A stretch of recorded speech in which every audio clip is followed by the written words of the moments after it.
د خیبر ضلع په درزونو تنانو تور لګولې چې د 400 ضلع د اتمانزو سیمې یو تن د هغوی ځوانان بچي یورپ ته د تللو لپاره لیږلي، خو هغه نه دي رسېدلي او په بېلابېلو ملکونو کې ګیر شوي او د هغوی په سر ترې ایجنټان په لکونو روپۍ غواړي. خو کوم تن چې لیږلی وو نو هغه ورسره اوس خبرې او جرګې ته نه کیني. د جمرود شکیل افریدي وایي چې د 400 اتمانزو صدام نومې تن د 12 کورنو ځوانانو په سر یې ترې په لکونو روپۍ اخیستې وې چې ویل یې دوی به یورپ ته په قانوني توګه لیږم او د هغې لپاره یې ورسره سټامپ هم لیکلې، خو اوس یې په منځ کې پرېښي او د هغوی په سر ترې ایجنټان نور روپۍ غواړي. شکیل افریدي په یو خبري کانفرنس کې د FIA نه غوښتنه وکړه چې باید صدام نومې تندې ونیولی شي او د هغه په ذریعه دې د دوی ځوانان راولي.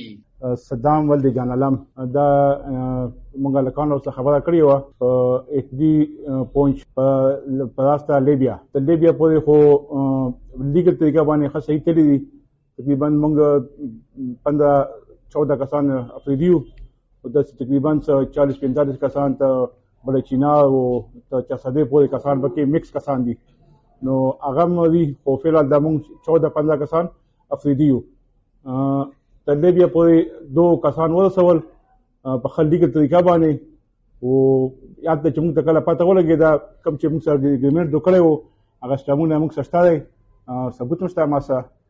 نو لیبیا کې چې کله 2 ایسار شول، میاشتې ایسار شول، میاشت نه 2 شوې 3 شوې، نو هغه نه پس موږ ته پته ولګېده چې دا خو انلیګل خبره ده، دا خو انساني سمګلینګ کیسه ده. او بیا دې ته موږ پته ولګېده چې هلکانو ته خوراک نه میلاوېدو، دوایو ته نه میلاوېده، هغه ډېر په مشکل کې وو. هغه موږ سره یو چشمدید ګوام شته دی چې هغه لیبیا نه په خپله خرچه باندې 4 میاشتې پس واپس راغی. نو موږ ته اندازه هلته وشوه چې کله موږ هلکان پسو شول، خو موږ خو وروسته خبر شو چې دا خو انلیګل خبره ده. او بیا هغه نه پس قسم ډیمانډونه کېږي، 18 لک روپۍ ایمان اخیستي، داسې چې څومره کسان دي، چا نه 12 لک، چا نه 14 لک، دا مخکې په اګریمنټ په مطابق باندې او هغه کوم چې موږ سره خبرې شوې وي موږ یې کړي دي. هغه باوجود موږ نه نور ډیمانډونه هم کېږي چې یعنې 2.5 لکه راکړه، 3 لکه راکړه، خو په هر حال موږ هلکان اوس هم ناست دي هلته. ته دا پوهېږي چې هلکان په ساوت افریقا کې هم ناست دي او دی منځ میدانه غیب شوی نشته. په پاکستان کې په لاقانونه توګه انساني سمګلینګ دوامدار دی چې اکثر پکې ځوانان د مرګ سره مخ شوي. خو شایع او کال وړاندې دغه رنګ په لاقانونه توګه تلونکي 2.5 پورې ځوانان په سند کې ډوب شوي وو چې وروسته حکومت د FIA په ذریعه د ملزمانو د نیولو حکم کړی وو. خو بیا هم دغه لړۍ دوامداره ده. علب خان شیرپو، دلبر نیوز، 400 د خیبر ضلع.